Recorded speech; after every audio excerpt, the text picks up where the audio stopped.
नमस्कार, मी अजिंक्य भातंब्रेकर. तुम्ही पाहताय न्यूज 18 लोकमत. महत्त्वाची बातमी सुरुवातीला आपण बघणार आहोत. पंढरपूरमध्ये उजनीचा डावा उजवा कालवा फुटलेला होता आणि हा कालवा फुटल्यानं पाटकुल इथल्या खरात वस्ती भागामध्ये लाखो लिटर पाणी वाया गेलंय. कालव्याचं पाणी थेट शेतात शिरल्यानं शेतीचं देखील मोठं नुकसान झालंय. शेतातल्या विहिरीमध्ये गाळ भरलाय तर अनेक घरांमध्ये देखील पाणी शिरलंय. शेतकऱ्यांच्या हाताशी आलेल्या द्राक्ष, ऊस आणि डाळिंब या पिकांचं यामुळे आता अतोनात नुकसान झालंय.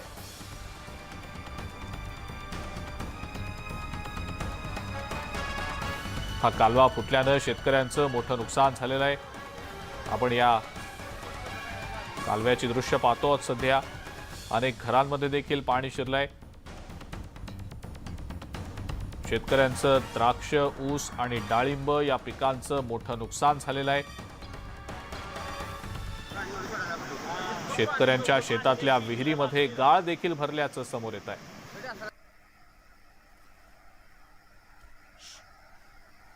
अधिक माहिती या संदर्भातली आपण जाणून घेणार आहोत. प्रीतम पंडित आपला प्रतिनिधी आपल्या सोबत आहे सध्या. प्रीतम, शेतातल्या विहिरीमध्ये शेतकऱ्यांच्या गाळ भरलेला आहे. शेतकऱ्यांचं मोठं नुकसान झालंय. कालवा फुटलेला आहे. काय नेमकं आता तिथे प्रयत्न केले जात आहेत? नक्कीच अजिंक्य, उजनी बंदरातून किंवा उजनी धरणातून 2 दिवसापूर्वी उन्हाळी जे काही आवर्तन असतं ते सोडण्यात आले होते. हे आवर्तन 500 क्युसेक इतके सोडण्यात आले होते. उजनी धरणातून जो उजवा कालवा वाहतो तो मोहोळ तालुक्यातून जात असतो. या उजव्या कालव्यातूनच जे काही सकाळच्या सुमारास काही कारणावरनं हा कालवा फुटला होता. त्याला मोठे भगदाड पडले होते. हे भगदाड पडल्यामुळे जे आजूबाजूचे शेत किंवा विहिरी असतील यांमध्ये हे पाणी मोठ्या प्रमाणावर शिरले. जे शेतात राहणारे जे शेतकरी होते त्या शेतकऱ्यांच्या घरात शेतामध्ये पाणी झालेले चित्र पाहायला मिळाले. मात्र आता सध्या तात्पुरते तरी प्रशासनाचे काही पाटबंधारे विभागाचे काही अधिकारी आहेत ते घटनास्थळी पोहोचलेले आहे. मात्र शेतकऱ्यांच्या जे हातातोंडाशी आलेले पीक होते त्यामध्ये डाळिंब असतील, ऊस असेल किंवा इतर जी पिके आहेत ते वाहून गेलेले आहे. त्यामुळे आता प्रशासन याकडे काय कोणत्या प्रकारे शेतकऱ्यांना मदत करते किंवा कशा प्रकारे याची डागडुजी करते हे पाहण्यासारखे असणार आहे. बरं प्रीतम, धन्यवाद. सविस्तर माहिती दिली त्याबद्दल. आणि या दरम्यान एक ब्रेकिंग न्यूज आपल्यापर्यंत येते ती बघूया. अल्पवयीन मुलीचं लग्न लावून देणाऱ्या बापासह 8 जणांच्या विरोधात जिन्सी पोलीस ठाण्यामध्ये गुन्हा दाखल झालाय. लग्न लावून दिलेली मुलगी अवघ्या 15 वर्षांची आहे. तिच्या आई वडिलांचं एकमेकांशी पटत नसल्यानं त्यांनी आपापले स्वतंत्र संसार थाटलेत. मात्र अल्पवयीन मुलीचं हैदराबाद इथल्या आमिर खान, हनीफ खान याच्याशी जबरदस्तीनं लग्न लावून देण्यात आलंय. ही आपबीती त्या पीडितेनं भरोसा सेलच्या पोलीस निरीक्षकांना सांगितली. त्यानंतर पीडितेच्या तक्रारीवरून या प्रकरणी पीडितेची आई, वडील, आजी, पती आणि इतर 4 जणांच्या विरोधात बालविवाह प्रतिबंधक कायद्याअंतर्गत गुन्हा दाखल करण्यात आलाय. पोलीस या सगळ्या प्रकरणाचा अधिक तपास करतायत. अधिक माहिती या संदर्भातली आपण जाणून घेणार आहोत. अविनाश कानडजे आपला प्रतिनिधी आपल्या सोबत आहे सध्या. अविनाश, काय नेमकी माहिती? नक्कीच ही संपूर्ण घटना ती बायजीपुरा जिन्सी पोलीस ठाण्याच्या हद्दीतली आहे. ज्यावेळेस या आई वडिलाचं, या मुलीच्या आई वडिलाचं भांडण होतं आणि हे दोघंही वेगळा संसार या दोघांनी थाटला होता. आई एकीकडे राहत होती तर वडील सुद्धा एकीकडे राहत होते. या सगळ्या गोंधळातून मुलीला कोणी सांभाळायचं आणि तिला किती दिवस सांभाळायचं याच गोष्टीतून त्यांनी त्या मुलीचा 15व्या वर्षीच विवाह करण्याचा निर्णय घेतला तिच्या वडिलांनी. आणि तिचा विवाह एका 25 वर्षाच्या युवकासोबत लावण्याचं कार्य सुरू होतं किंवा तो लावलाही होता. त्याच वेळेस या मुलीने जेव्हा विवाह झाला त्यावेळेस मुलीच्या लक्षात आलं की आपण असं आयुष्य नाही जगू शकत. त्यामुळे तिने शिकण्याचा बनाव केला. विशेष म्हणजे मला शिकण्याची जिद्द आहे, मला शिकायचं आणि मला कॉलेजला जायचं म्हणून मुलगी बाहेर पडली. आणि त्यानंतर दामिनी पथक, जे भरोसा सेल आहे, त्यांना संपर्क साधला असता दामिनी पथकाने त्या मुलीची जाऊन सुटका केली आणि त्यानंतर या 8 जणांवरती गुन्हा दाखल करण्यात आलाय. बरं अविनाश, धन्यवाद. सविस्तर माहिती दिली त्याबद्दल.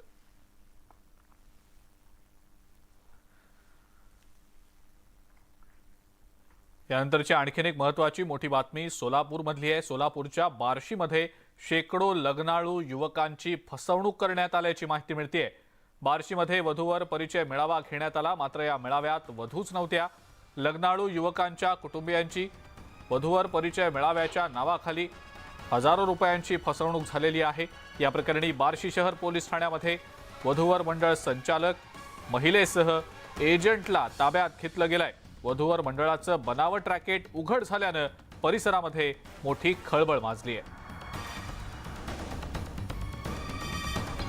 लग्न जुळवणाऱ्यांचं एक बनावट रॅकेट उघड झालेलं आहे। अधिक माहिती या संदर्भातली आपण जाणून घेणार आहोत। प्रीतम पंडित आपला प्रतिनिधी आपल्या सोबत आहे सध्या। प्रीतम, लग्न जुळवणाऱ्यांचं बनावट रॅकेट उघड झाल्याचा प्रकार सोलापुरातल्या बार्शीमध्ये उघड झालाय, काय सांगता येईल याबद्दल? नक्कीच काल बार्शी शहरामध्ये एका मंगल कार्यालयात सुशिक्षित जे काही लग्नाळू युवक असतील त्यांना जमा करण्यात आले होते। मात्र या ठिकाणी वधूवर परिचय मेळाव्यामध्ये मात्र वधूच नसल्याचे पुढे आले। मात्र या आधी हे जे कथाकथित जे काही वधूवर मंडळ आहे यांनी दोनदा असा मेळावा घेतला होता। त्या मेळाव्यातही फक्त वर असतील त्यांचाच जे काही इंट्रोडक्शन असतं ते करण्यात आले होते। मात्र वधू दाखवण्यात आली नव्हती। त्यामुळे आपली कुठेतरी फसवणूक होत असल्याची जे काही म्हणजे नवऱ्याकडची जे काही मंडळी असतील त्यांच्याकडे या बाबतीत संशय आला। त्यांनी त्यानंतर थेट बार्शी तालुका पोलीस स्टेशन गाठले आणि झालेला सर्व प्रकार सांगण्यात आला। मात्र त्यानंतर पोलिसांनी तपास केल्यानंतर सदर जी कथाकथित जी काही वधूवर मंडळ आहे त्यांनी आपली फसवणूक केल्याचे लक्षात आले। मात्र या ठिकाणी जे काही नवऱ्याकडचे नातेवाईक असतील ह्यांच्याकडून या रजिस्ट्रेशन फी म्हणून 1000 रुपयांची जे काही रुपये वसूल केल्याचे आपल्याला समोर आलेले आहे। या मात्र बार्शी पोलिसांनी आता जे काही वधू मंडळ चालक आहेत त्यांच्याकडून त्यांच्यासह जे काही महिला किंवा 15 एजंट आहेत त्यांना ताब्यात घेण्यात आलेली आहे। बर, प्रीतम धन्यवाद, सविस्तर माहिती दिली त्याबद्दल।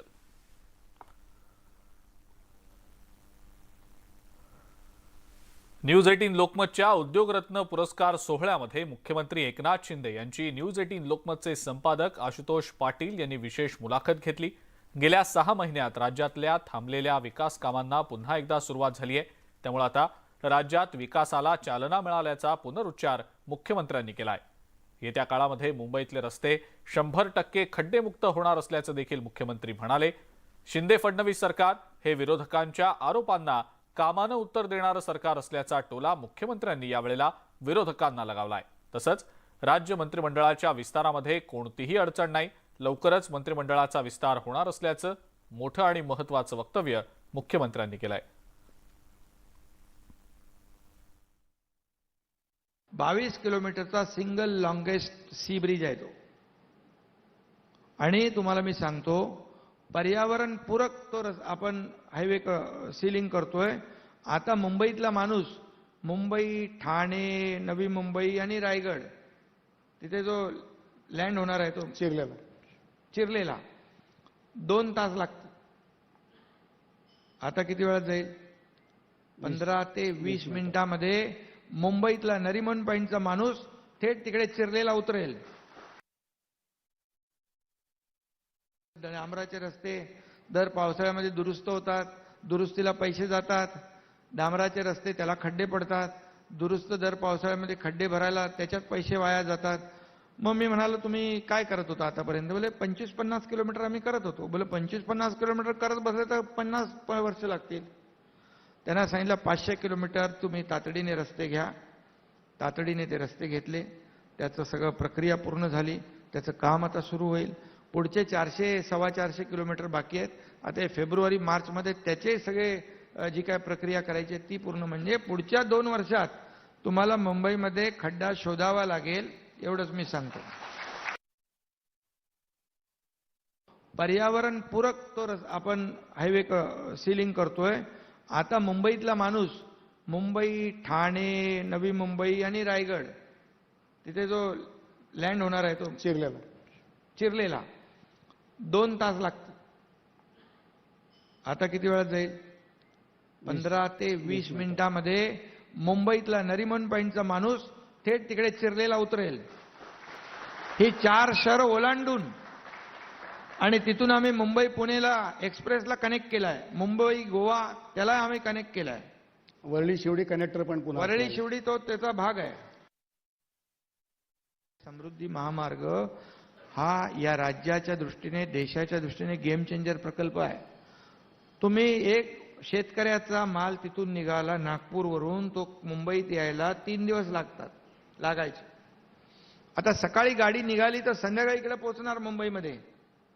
इथं 18 तास लोकांना, खाजगी जे कारने ड्राईव्ह करणारे लोक, प्रवास करणारे लोकांना 18 तास, 16 तास. आता आम्ही स्वतः आलो तिकडून, 6 ते 7 तासामध्ये या ठिकाणी नागपूरमधला माणूस मुंबईमध्ये पोहोचेल. शेवटी उद्योग वाढीसाठी उद्योजकांच्या अडचणी ज्या आहेत, त्यांचे प्रश्न, याला प्राधान्य दिलंच पाहिजे. ते आमचं सरकार देणार बिलकुल. आणि त्याचबरोबर ज्या काही सवलती आहेत त्या देखील आम्ही देणार. आणि स्थानिक पातळीवर कुठेही त्यांना अशी अडचण आली, कोणी त्यांना, आता आमच्याकडे काही तक्रारी येत आहेत, मी आणि उपमुख्यमंत्री महोदयांनी ठरवलेलं आहे, बिलकुल अशा कुठल्याही ठिकाणी उद्योजकांना कोणी त्रास देत असेल तर बिलकुल ते खपून घेतलं जाणार नाही. त्यांच्यावर योग्य ती कारवाई केली जाईल बिलकुल. कोणत्याही पक्षाचा आमदार किंवा कोणी नेता असू असला द्या ना, तरी कोणी असू द्या, शेवटी नाही मग अगोदर आणि नंतर मध्ये फरक काय आहे? यानंतर उस्मानाबाद मधली एक धक्कादायक घटना समोर आलेली आहे. त्या संदर्भातली बातमी बघूया. खेळत असताना ऑक्सिजनचा सिलेंडर डोक्यामध्ये पडल्यानं एका 9 वर्षीय बालकाचा दुर्दैवी मृत्यू झालाय. ही घटना उस्मानाबाद मधल्या वाशी शहरातली आहे. हा सगळा प्रकार इथल्या एका सीसीटीव्ही मध्ये चित्रित झालाय. आर्यन अमर नलवडे असं या मृत्युमुखी पडलेल्या चिमुरड्याचं नाव आहे. आर्यन हा वाशी शहरातल्या एका खासगी हॉस्पिटल समोर खेळत होता आणि त्यावेळेला त्या ठिकाणी ठेवलेले ऑक्सिजनचे सिलेंडर आर्यनच्या डोक्यावर पडले आणि यामध्ये त्याचा मृत्यू झालाय.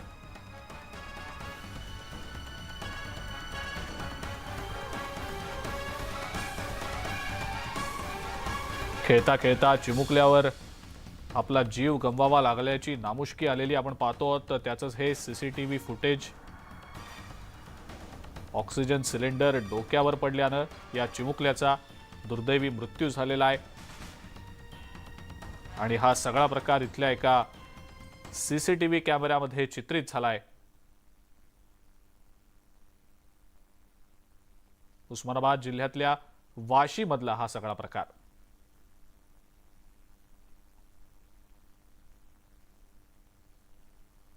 हेच ते सीसीटीव्ही फुटेज ज्यामध्ये घडलेला हा सगळा प्रकार चित्रित झालाय.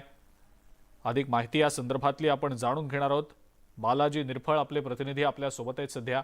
बालाजी, अतिशय दुर्दैवी हा सगळा प्रकार आहे. खेळता खेळता चिमुकल्याचा मृत्यू झाल्याचा हा सगळा प्रकार समोर आलाय. बालाजी, काय सांगता येईल याबद्दल? परवा दिवशीची ही सगळी तर वाशी शहरातली घटना आहे.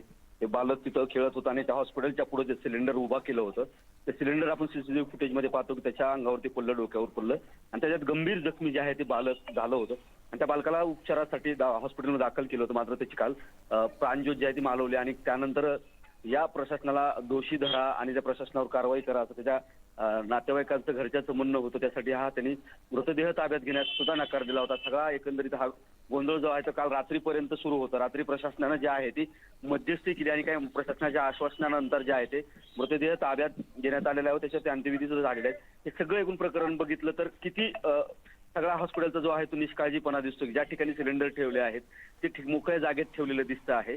त्यामुळे जर सुरक्षित ठिकाणी ठेवलं असतं तर ही दुर्घटना जी आहे ती घडली नसती. मात्र कुठेतरी ह्या सगळ्या प्रकारातून निष्काळजीपणा जो आहे तो प्रशासनानं घेतला नाही पाहिजे, तो याच्यातून दिसत आहे. यापुढे प्रशासन हॉस्पिटल काय कारवाई करतं ते सुद्धा पाहणं गरजेचं आहे. आता नातेवाईकांविरुद्ध अंत्यविधी जरी झाला असला तरी प्रशासनाच्या कारवाईकडे जे आहे त्याचा लक्ष लागलेलं आहे. अजिंक्य. बरं बालाजी, धन्यवाद. सविस्तर माहिती आपण दिलीत त्याबद्दल.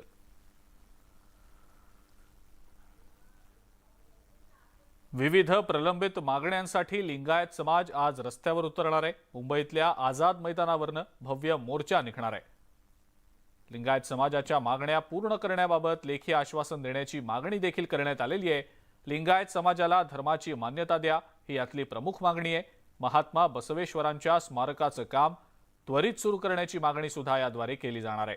या मोर्चामध्ये सांगली जिल्ह्यातीलही हजारो लिंगायत समाजातले लोक सहभागी होणार आहे. लिंगायत समाजाच्या नेमक्या प्रमुख मागण्या काय आहेत पाहूया. लिंगायत समाजाला संवैधानिक मान्यता दिली जावी. यासोबतच धार्मिक अल्पसंख्याक दर्जा दिला जावा, महात्मा बसवेश्वर आर्थिक विकास महामंडळ स्थापन करावं, मंगळवेढा इथल्या बसवेश्वर स्मारकाचं काम तातडीनं सुरू करावं, विधान भवन परिसरात बसवेश्वरांचा अश्वारूढ पुतळा उभारला जावा, राष्ट्रीय जनगणनेमध्ये लिंगायतांसाठी स्वतंत्र कॉलम केलं जावं, लिंगायत विद्यार्थ्यांसाठी प्रत्येक जिल्ह्यामध्ये वसतिगृह बांधलं जावं, मिरज रेल्वे स्थानकाला बसवेश्वरांचं नाव दिलं जावं आणि गावांमध्ये स्मशानभूमीसाठी जागा दिली जावी, या लिंगायत समाजाच्या काही प्रमुख मागण्या आहेत.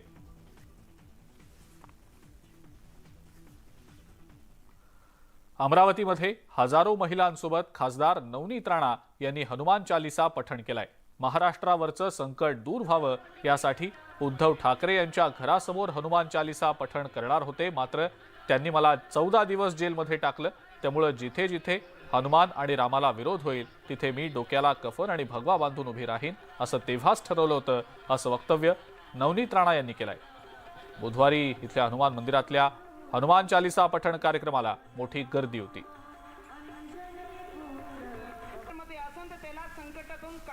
मुख्यमंत्रीजींच्या घराच्या समोर मी वाचणार, ते फक्त घोषणा केली होती. अरे हक्काने लढणं हे ते आमच्या देशाने आम्हाला शिकवलेलं आणि त्याच्यासाठी मी लढत होती. फक्त म्हटल्यावर जर 14 दिवस मला जेलात टाकलं होतं तेव्हाच मी डिसाईड केला या देशामध्ये जिथे जिथे हनुमंताला विरोध होईल, रामाला विरोध होईल, डोक्यावर भगवा आणि कफन बांधून त्यांच्या समोर सगळ्यात पहिले नवनीत राणा उभा राहीन आणि नवनीत राणा तिथे उभी राहीन.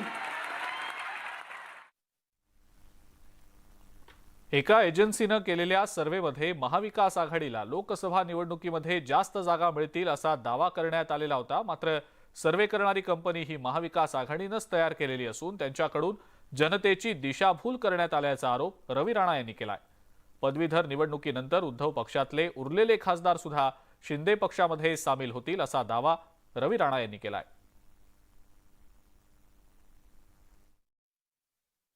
हे खऱ्या अर्थानं उद्धव ठाकरेंचं होतं. पूर्ण महाराष्ट्र त्रस्त होता.